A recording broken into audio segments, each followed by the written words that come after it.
Hello, welcome to the Accountant's Minute podcast. I'm Peter Towers, Managing Director and Founder of ESS BIZTOOLS. I hope you're having an enjoyable day. Today we're going to feature some commentary on Accountant's Minute Article 394, which looked at the systems are vital concept for an SME. And they sure are vital, aren't they? There's that many different components in running a business. And as accountants, bookkeepers, and business advisors, we often see businesses start with enthusiasm and ambition, a lot of new gear and excitement, and then they run into problems. And some of these problems have been highlighted in the last 12 months, because we've had the situation outlined by MYOB's CEO, Paul Robson, in an article which he wrote in the Financial Review a year ago, which gave an overview of a survey that MYOB had conducted on 1,000 of their clients. And some of them had real problems. And what this identified was that the systems, if they had any, had not been properly implemented, because those businesses would have known about some of the issues if they'd gone through the system list. And the first thing that I want to refer to is suppliers, terms of trade. I think that every business person should have a conversation with the supplier before they start their business or before they switch accounts from one supplier to another, and find out what the payment terms are going to be, what the delivery requirements are, what the extra charges might be. But what I can work out is a number of the people who were surveyed had not done that. So they obviously did not have a system. Because if they had have done that, they would have found out that for a number of them, the supplier was imposing that they wanted to receive cash with order. Whereas I understand that they'd assumed that they would be automatically granted payment terms of 30 days. So you can imagine what that is going to do to the cash flow, because they were having to put payments right up front. The second major problem that a number of these businesses encountered was that they'd assumed that everyone who they'd given credit to would pay within 30 days. And one of the other side issues of this was that they seemed to be under an understanding that if someone asked for credit, they were obligated to offer credit. Well, they don't have to do that. They'd assumed that everyone was going to pay them in 30 days. Unfortunately, they were not informed that Australia's got a very dubious record on debtors' days outstanding. And incidentally, they apparently didn't understand what that terminology meant. Our debtors' days outstanding is very high. In fact, a few years ago, Australia received a very dubious international award when we were classified as the country with the highest debtors' days outstanding in the world. And I haven't seen much in the intervening period which would convince me that Australia no longer holds that very unwelcome title. So unfortunately, when these people did whatever cash flow forecasts they prepared, they assumed that they'd be paid in 30 days, whereas the reality may have been that they were getting paid in 50 days or even longer. A few years ago, I come across a business when I was presenting a corporate governance workshop on behalf of Oz Industry, the Australian government. And I got asked what a reasonable debtors days outstanding figure was. This was when we were talking about directors' duties, and I mentioned that directors should conduct a bit of interrogation each month on debtors, understand what's been done, what the follow-up was, and in particular what the debtors' days outstanding was, and compare it to what they had in their budget. And if it was higher, well, obviously they'd be asking the leadership team what they were doing about it. And this lady in the audience, there's about 40 odd people in this mining town in central Queensland, asked me what level of debtors days outstanding should we have? And I said, well, what's yours in your firm? And she said, I don't know. I said, do you know how to calculate it? She said, no. And I looked at the back of the room. There's about 40 people in this auditorium, and the caterers were getting ready for morning tea. So I thought, okay, this is an appropriate time. We'll break for morning tea. And I went and had a yarn to this lady. And I asked her the turnover, and I asked her what the debtors outstanding were, and I did the calculation, and I said, that's 102 days. She must have seen my face, and she said, is that high? I said, very high. And then we developed some strategies, because I ended up getting a consultancy assignment from that business, which was owned by her father. It just shows you that people in positions are not aware of what the accounting functions are. So the upshot of these problems with supplier payments and debtors not paying them in accordance with what their plans were, their system then fell over because they didn't have enough money to pay the tax office. So to make things worse, they suddenly had problems with the tax office seeking their payments. So after 6 months, a number of these businesses encountered real problems. And I think what this highlighted is the systems did not function correctly at the very beginning. They probably had no systems. I hope that they had not received advice from a bookkeeper or an accountant, because they were not given a good deal if they were. I think what it really highlights, though, is when we're talking to clients about starting a business, we shouldn't join in with the enthusiasm that they might be displaying. We need to have some reality checks within the system that you're working through. And when they say, well, we'll get paid in 30 days, you say, hang on. The Australian average is up around about 56, 57 days. And there's some businesses getting paid substantially longer. So we need to be careful about that. But I think it's also very important that the system that you're implementing says to your clients, check with the supplier that you're proposing to deal with if you're starting a business, or if you're already in business and your client says, I'm going to switch from XYZ to ABC. Have they rang ABC and check what their payment conditions are? And make sure your client doesn't get misled by them saying, oh, my mate's been with them for 10 years and he's got great, they never chase him. He can pay whenever he wants, sort of thing. That might be completely different to a new account. They've got to know their mate, his mate, and they're supplying those services. So having done all that and tried to establish that we should be thinking about the systems that are in play, I want to now go to what I consider as the 12 essential systems for business success. And I think every one of our clients should have these systems installed before they start business, or even now if they haven't got them. Because if you want your client to really survive the challenges of 2025, we're going to have to look at these things, because there's too many failures occurring already. So it starts with the business evaluation. This is the concept of knowing your clients 1 inch wide and a mile deep.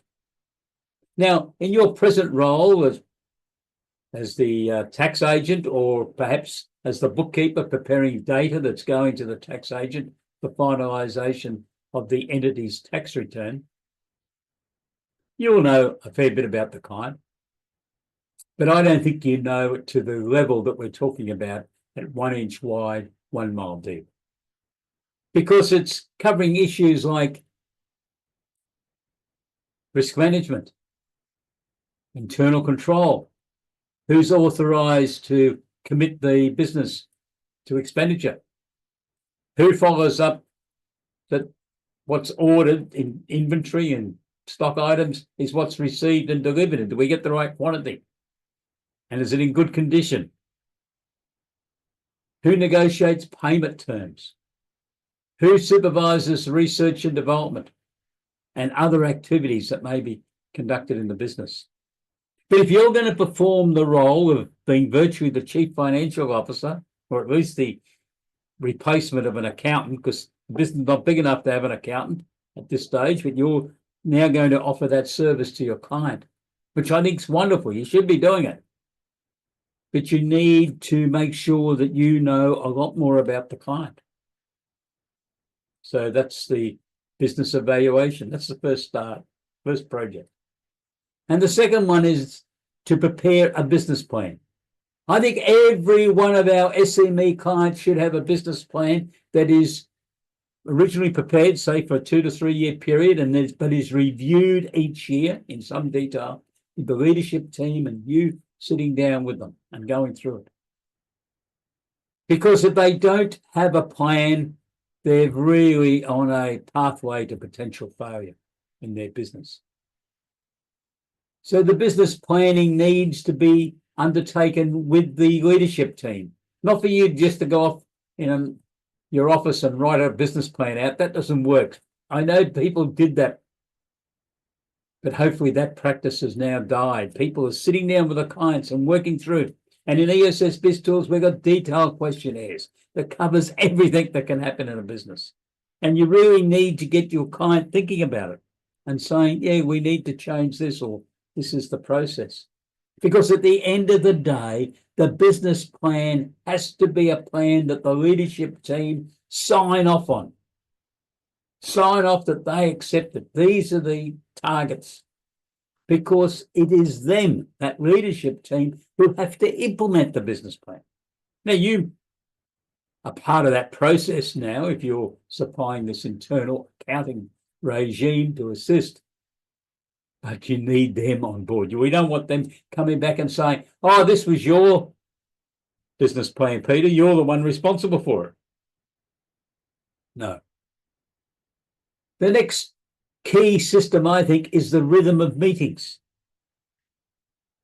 Andrew Geddes, who I hope many of you know or have heard of over the years, one of the co-founders of the Financial Management Research Centre at the University of New England, who went on to become a well-known and well-respected accounting industry consultant in Australia and New Zealand and the UK.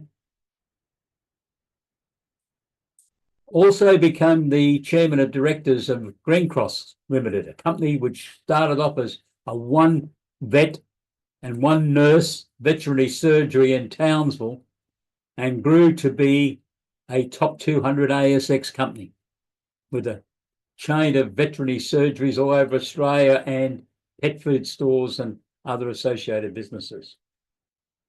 And one of the key things that Andrew stipulated in a number of webinar interviews that he and I produced for ESS BIZTOOLS was the necessity of the rhythm of meetings.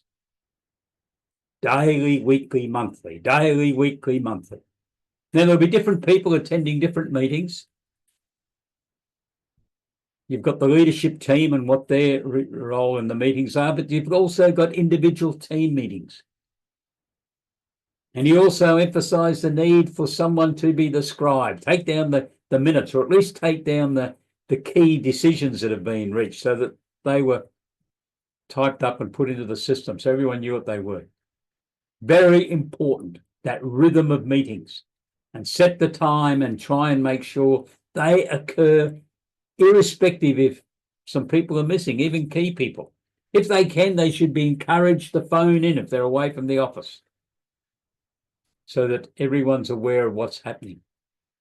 And the daily meeting should only be 5 or 6 minutes. It's really highlighting if there were any problems yesterday that So the whole team, the leadership team, know about them. It might have been an accident. It might have been a major supply didn't turn up. Could have been a flood. Predictive accounting reports are then the budgets and cash flow forecasts. The key drivers, the inventory levels, the debtors levels, the creditors levels, so that they can be analysed as time goes on. The 52-week business enhancement system. I think this is vital. This is what the big end of town do very well. And I found that out because I was the chief financial officer and company secretary of a listed public company. And the whole system flowed around daily, weekly, monthly reports. And I'm going to talk about some of the weekly ones in a minute, which were very important. So the 52-week business enhancement system is saying businesses carry on activities throughout the year, not only once or twice in the year when the tax return preparer wants to get information and have a discussion. Business has gone on week after week, month after month, and the scrutiny of business operations is needed in each of those weeks and months throughout the year. So looking at the daily summary, in most cases, it's a 1 or 2 page report. It might have the bank balance, the debtors balance, the key payments to be made this week, the average sale yesterday, the gross profit percentage if it's calculated. And if it's in a business like in the meat industry, the yield from the boning rooms or whatever. And that would be on a sheet that's distributed around to the leadership team so that they're aware of the situation. And then we come to the weekly. Now, weekly, the bigger end of town, Woolworths, Coles, IGA stores, and hundreds and probably thousands of others prepare weekly performance reports. What they're looking for is the gross profit in their key activities. Woolworths have got 44, 45 departments in some of their stores. They want to know sales, GP percentage, labour to turnover percentage, and they want to know that within 1 or 2 days of the end of the week so that they can find out whether there's been variations from their expectations. And their expectations are in their budgets, of course. I was in the meat industry, as I said before, that's how the meat industry operates.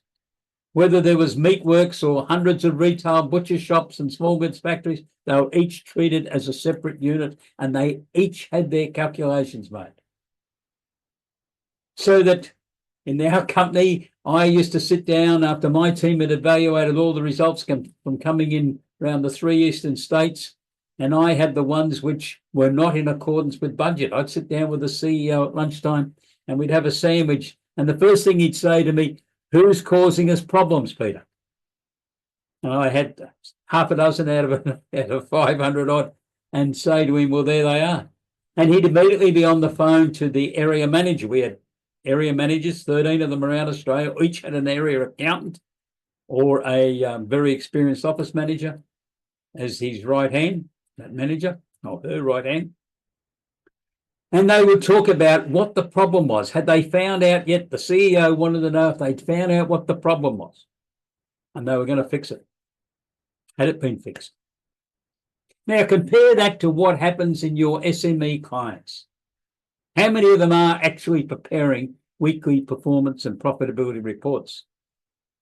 Unless they've got an accountant involved, I doubt whether they're doing it. They might have the turnover figure. They may or may not have the gross profit percentage, but it's these other factors that also come into account. But the GP percentage is very important in a retail environment.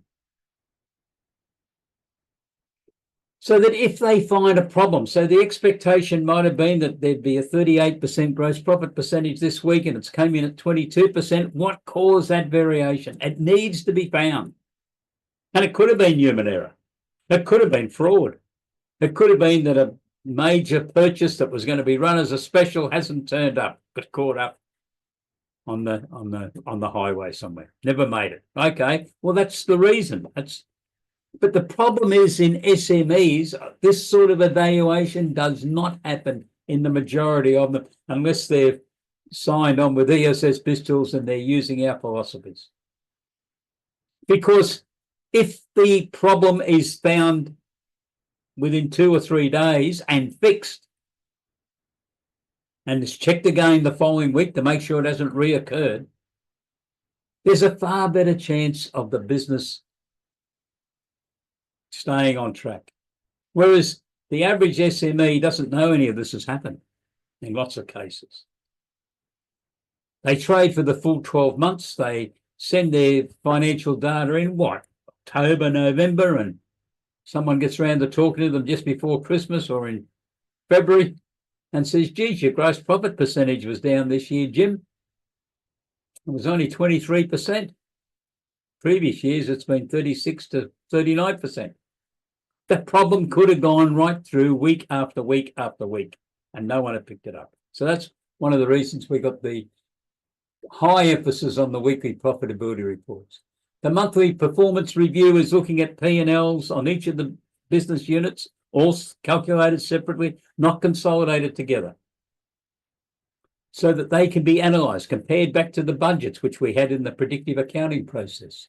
The balance sheet analysis, which is looking at inventory as compared to the budget, debtors days outstanding and the debtors balance as compared to the budget, creditors, and so on, trying to work out whether in 6 months' time there's going to be a financial cash flow problem in this business. If so, there needs to be some thinking and planning starting now. Where's the business going to get that money from? It might have been because there's been a build-up in inventory because raw materials is coming from overseas, and because of the unfortunate wars in the Middle East and in Europe, ships are taking longer to bring the products as they're going around the Cape of Good Hope, or they're not sailing as often. And it means that the client's got to build up their stock levels. What's that mean to their cash flow? That's the key part of the financial process that you're now helping deliver. Very important then that a report's prepared on the end of the month. If you were the employed chief financial officer or internal accountant, you'd be writing a report for the owner or the directors or the board of advice, whatever they have got. So that's the flow through of the 12 key systems that I see needs to be established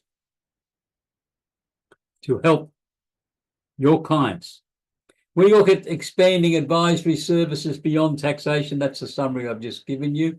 And part of that is the SME needs analysis, which will assist you to find some abbreviated dot points, if you like, on matters that you could start discussing with your client, because part of the process in all of this offering services to your clients is getting them to appreciate that you, the person that's been doing their tax return for the last 5 years, understands all these other issues as well, because you've probably never talked to them about their debtors days outstanding or their projections of what the cash flow problems might be in 6 months' time. You might also talk to your clients about research and development activities, making them aware that there are benefits, but also saying to them, well, you've got to be in a certain corporate structure to claim the research and development tax incentive. You've got to be in a company. And there's significant benefits if the company's turnover is under $20 million, which in most cases it seems to be, and especially initially. So hopefully this gives you an overview of the sort of planning that needs to be looked at to help your clients manage their businesses in such a way so they're going to be successful. And I hope these few comments has convinced you that systems are vital for business success, no matter who the business is or where the business is located. If you would like to have a discussion with me about any aspect of what I've talked about today, please send me an email, peter@essbiztools.com.au.